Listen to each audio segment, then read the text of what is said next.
Welcome to VSB News Online for Monday, November 3rd. I'm Peter Cattell. The man who allegedly assaulted OBA candidate and matrimonial lawyer Georgia Marshall in the court building after a hearing today refused to offer a plea to charges of causing her grievous bodily harm and depriving her of her liberty. Steve Bryant Simons, aged 59, took this action when his lawyer, Elizabeth Christopher, told the court that the charges her client was facing today were different to those on which he was committed to the Supreme Court, charges that had not been disclosed. The hearing was adjourned until next month for mention, and Mr. Simons was ordered to remain in custody. Premier Michael Dunkley has been busily thanking first responders after Tropical Storm Faye and Hurricane Gonzalo, and this morning it was the BELCO workers' turn. Adrian Smatt was there and has the details. The Premier started his day and week off in his usual relaxed manner by personally greeting and thanking BELCO employees for the hard work they have put in these past few weeks. Linesmen, engineers, customer service representatives, and indeed some of the team from Cadillac were there to shake hands with the Premier. After greeting the crowd one by one, the Premier had this to say. To me, as Premier of Bermuda, it's important that I come around and look people in the eye and thank them for the tremendous work that they've done when we've been hit by not one, but by two storms. And BELCO certainly has done a tremendous job over the past 3 weeks in restoring power back to Bermuda. You can't please everyone. There were 27,000 people without power after Faye and 31,000 people after Gonzalo. And BELCO settled in. And as chairman of the EMO with the Commissioner of Police, it was tremendously gratifying for me to sit there and have professionals, consummate professionals around the table to ensure not only did we prepare Bermuda for the challenge we face, but we were ready after the hurricane went through to deal with the challenges we might face. As the Premier walked around, Denton Williams, COO of BELCO, introduced him to everyone personally, most by name, and then he echoed the sentiment of the Premier with these brief remarks. I think that this is a good time to us to reflect on what this means to us, and I think it really does define what we are at our core. We're about service, we're about delivering no matter what, and sticking to it. And as I mentioned in an email to the staff earlier, it's about give in or dig in, and for us it's dig in. So the harder it gets, the harder we will push back. So I'd like to thank everyone that was able to contribute and for the effort that they put in. And there's so many people that it's difficult to thank everyone individually, but it will eventually. But your efforts are what made this possible. As the Premier said, it was a great way to start off a Monday, particularly after BELCO workers having the first weekend in many to relax and spend with friends and family, having completed the restoration process. For VSB News, I'm Adrian Smatt. There was a mixed bag of crime brought before Chief Justice Ian Caberly this morning in the Supreme Court during the arraignment session. VSB News' Brian Darby reports on the most serious, a case of double murder. A number of people facing serious charges appeared today at the Supreme Court to take part in the monthly arraignments and to tender their pleas to the charges they faced. Among them were Liebeck Roberts, aged 21, and Christopher Durer, aged 26, both of whom pleaded not guilty to 2 counts of premeditated murder and 2 counts of using a firearm to commit premeditated murder in connection with the double murder of Haley Alderidge and Rico Furbert. This took place inside Belvin's Variety Store on Happy Valley Road on January the 23rd, 2013. Mr. Roberts also denied attempting to murder another man, Zico Majors, on January the 16th, 2013, as well as unlawfully discharging a firearm and using a firearm to commit the offence of attempted murder during the same incident. He was also charged with and denied taking a vehicle without consent on the same dates as the 2 shootings. Mr. Dewar denied possession of 2 firearms and 7 rounds of 9mm ammunition on January the 28th, 2013. Both men remained remanded in custody with a matter set down for a return to the courts next month. Brian Darby reporting for VSB News. The Bermuda Tourism Authority and the Department of Community and Cultural Affairs have pooled their resources to unveil a strategy designed to attract more visitors to Bermuda during the slowest period of the island's tourism calendar. It's called the Arts and Culture Season, formerly known as Rendezvous Season, and was launched today at Fort Hamilton. PTA's Chief Product and Experiences Development Officer, Pat Philip Fairn, says the skirling ceremony, gombes, and cooking demonstration will still be part of the program, but there's more. We're also making sure that we have a lot more really authentic Bermudian cultural treasures that they can uncover. So we're introducing new things that might seem a little unusual, but for example, beekeeping and Bermuda honey. It's hugely interesting because it's of our island, and that's what our visitor is looking for. They're looking to be immersed in our culture in a very authentic way, and in a way that helps them to interact with our local people. So I think, the things that we're introducing on the ecotourism side, the forts, there's a whole new forts tour. It's really showcasing the island in its many different dimensions and different aspects. How can Mr. and Mrs. Bermuda help you in this venture? Well, one of the things that I always have been saying all through the process of development and change and really looking at the strategy for tourism moving forward is that Bermuda has great beaches and Bermuda has great restaurants. A lot of other places have that. The people of Bermuda really will help us to differentiate ourselves. And we are told this time and again. One of the things that our research tells us is that when people come here, the level of hospitality and the friendliness of the people exceeds their expectations. And so that's something that, yes, Mr. and Mrs. Bermuda can definitely help. The Director of Community and Cultural Affairs, Heather Whalen, highlights her department's involvement in this new approach. We bring to the table the aspects of Bermuda's unique culture, our people, the things we do, what we eat on special holidays, tours that can show off our UNESCO site in St. George's, and many more. And so we're really pleased that Bermuda Tourism Authority are focusing on Bermuda's unique tourism, Bermuda's unique culture and heritage, because certainly that will be what will attract people to come to Bermuda. Since he opened Alternative Energy Systems 7 years ago, Tim Medeiros has installed 5,000 solar panels on residential and commercial buildings. But the visit of Faye and Gonzalo gave him his first real opportunity to live up to his guarantees. He is happy to report that only 11 panels were damaged, and that was by other storm debris. When I've been installing panels since 2007. In my, sales pitch or in my marketing materials, I do give a warranty on the installation and promise that they will hold up to high winds and up to hurricane strength. It's never been tested to the extent it was now. So I'm pleased to report that, the panels and the installation, more importantly, held up to expectations. I've installed about 5,000 panels across Bermuda. Only 11 were damaged mostly by slate that came from other parts of the roof to fall on the panels. But for the rest of it, the penetrations that I make into the roof and attach to the roof, those held firm. There were no connections that were ripped out of the roof, and there were no leaks or cracks that developed as a result of my installation. So the only exposure to damage was from third-party supplies and materials that were blown onto the panels themselves. Another argument, in a way, for those who might have cast doubt on the building of a major facility up at the Finger at the airport.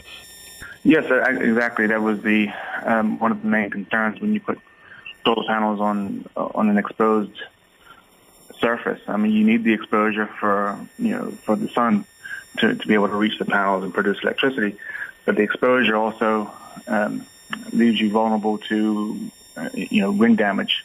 The panels that I install are rated to 150 miles an hour, and even the ground mounts that I do have around the island, one at my house, they did not suffer any movement or any damage whatsoever.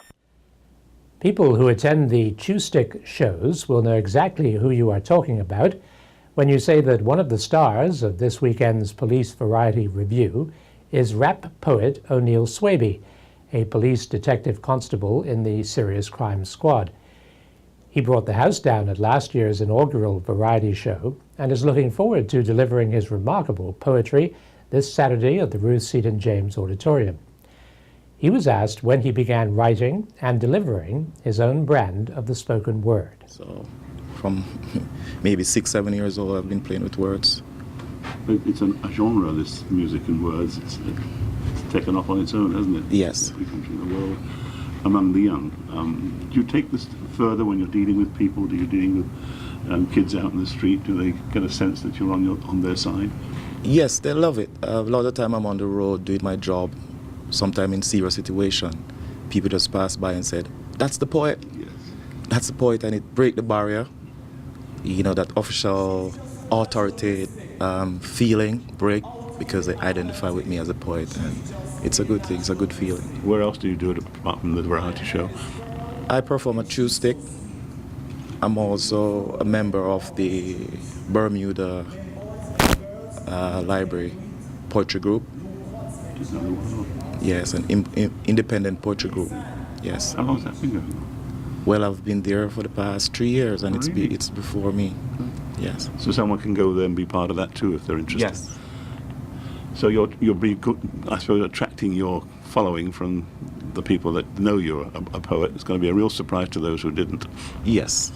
Anything in the words that you use that have a local meaning, a local influence?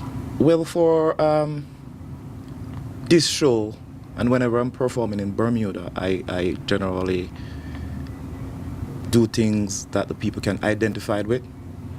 You know, and being in the trenches, doing investigations, I learn a lot of things from the Bermudans. So I always incorporate the Bermuda culture within my... Yes, I wrote my own stuff. So I just paint a picture of the Bermuda culture within my poem, because I'm in it. I'm in the trenches. I'm with the people. So, you know, I just put a twist on the words, and they love it. The weekend was blighted by 3 road traffic accidents, one involving a serious single-vehicle motorcycle collision, which has left a 23-year-old Smiths Parish man fighting for his life in the hospital's intensive care unit. This accident happened on the Middle Road in Southampton, near the junction with Lighthouse Road, at around 7:10 p.m. on Saturday.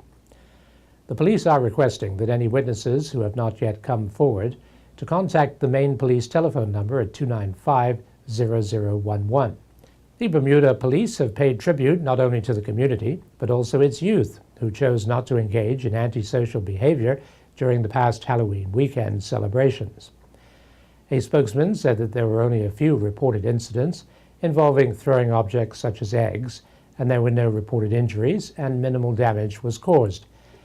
Negative behavior on Halloween, he said, continued to steadily decrease each year, and the public had contributed to the positive atmosphere by working with the police and increasing vigilance in their respective neighborhoods. In sports, it was a busy weekend in sports, as you will see. Earl Baisden covered one end of the island to the other in this sports report. The Somerset Cricket Club and the Somerset community on Saturday honored Clyde Bass with the renaming of the former Broome Street to Clyde Bass Lane. An emotional Bass said, "Ice water, looking at you today, I bet you would never thought you'd see me cry, would you? But hey, those things happen. I would like to take this opportunity to thank everybody that's been involved in this movement. I think it's a great thing to have done, not only for me, but those that are there that set the pace for me. And there have been many, many people that I have to be grateful and thankful for. Mrs. Smith, you're definitely one, because you taught us discipline. You taught us how to fight. Randy Horton, you had us at West End School when we were very, very young, and I'll never forget, you taught me how to shield a bowl, believe it or not. To my brother Carlton, for those years in England, hey, without you and Chick, I don't know if I would have been able to do it, but I was able to do it because of you being there. Michael Scott, Larry, you were another guys that were there with me in the struggle. A lot of people here don't really know what the struggle was like, what was difficult, but we came through. And as I've always said, it's never been about me, it's been about the people of Bermuda and my community here in Somerset. Tyler Butterfield finished 9th in the Noosa Triathlon in Australia yesterday. Butterfield clocked a time of 1:51.06. He clocked 19:08 on the swim and then clocked 57:53 on the bike before closing out with a time of 34:04 on the run course. Turning to football yesterday at the Police Field. In First Division play, the Devonshire Colts defeated Young Men's Social Club 6-0. Kyle Jones scored twice in the 6th and 55th minutes to lead Devonshire Colts to victory. Trayson Smith, Carlos Trott, Eli Smith, and an own goal accounted for the other 4 goals. In other First Division play, it was Somerset Eagles 1, St. David's 0, Paget Lions 1, Crossroads 3, Island Rangers 2, BAA 1. That match was played on Saturday night up at the Somerset Cricket Club. In Premier Division play, after a scoreless first half at St. John's Field, Sean Brown gave visiting Robin Hood the lead in the 61st minute with a thunderous right-footed shot. However, Brendan Minus equalized in the 76th minute with a header from a corner, and then substitute Kevin Hurdle scored from a free kick in the 80th minute as the Dandy Town Hornets took a 2-1 lead. Just when it appeared that Dandy Town Hornets would get all 3 points, Antoine Russell leveled the score at 2-2 as the teams shared the points. In other Premier Division play over the weekend, it was the PHC Zebras 1, Flanagan's Onions 2, St. George's Colts 1, North Village Rams 0. And on Saturday night up at the Somerset Cricket Club, it was Somerset Trojans 0, Hamilton Parish 1. The second edition of the ITF 12 and under Team Tennis Masters Tournament got underway in Mexico yesterday with Bermuda going down 3-0 to the host. Ben Jones was first on the court and he fell in straight sets, 6-love, 6-4. Ricky Mallory went down in a highly competitive match, 7-5, 6-4. Jones and Mallory then went down in the doubles, 6-1, 6-4. The Bermuda National Athletic Association's cross-country season continued at the Aspen Park on Saturday.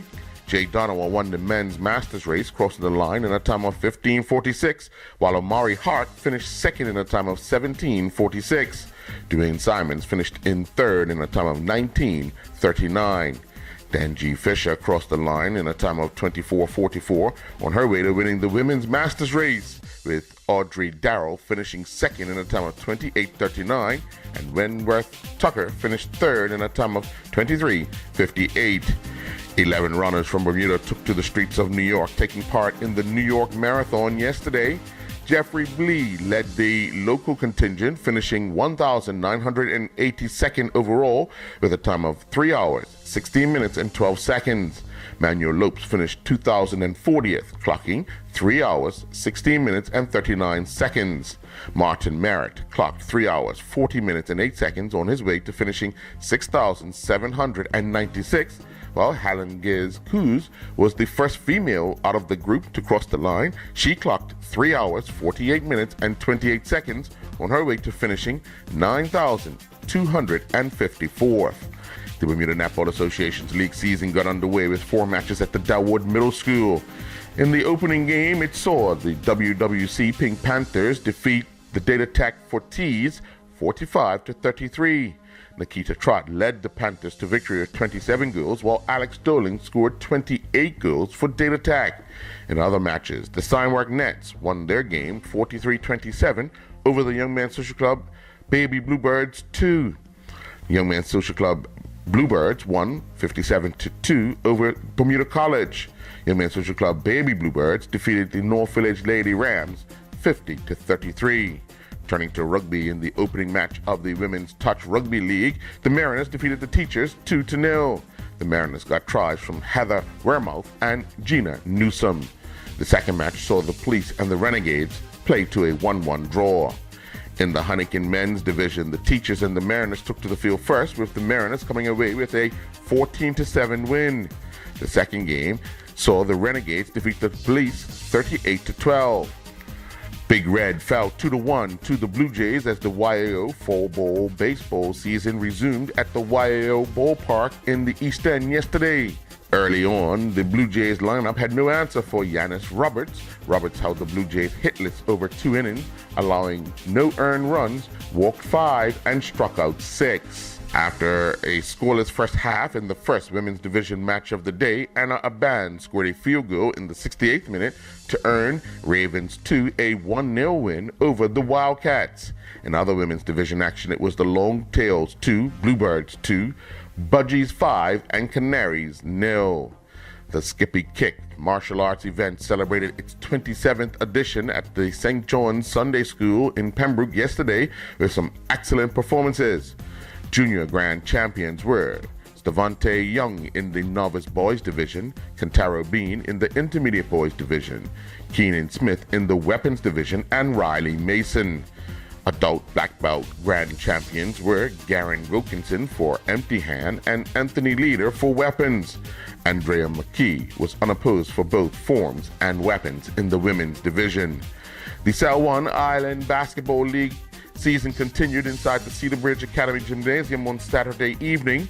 The evening got underway with the Lady Hawks defeating the Court Queens 26-9 in women's action.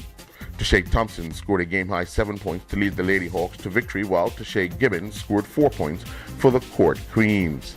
A men's division matchup was next on court with the Thundercats defeating the Crossfire Ballers 61-50. Chris Crumpler scored a game-high 18 points for the Thundercats, while Jason Simon scored 11 points for the Crossfire Ballers. The final game of the evening was a women's division matchup that saw the Fly Girls defeat the Pink Panthers 37-11. I'm Earl Baston reporting for VSB Sports. Thanks for watching VSB News online for Monday, November 3rd. I'm Peter Cattell.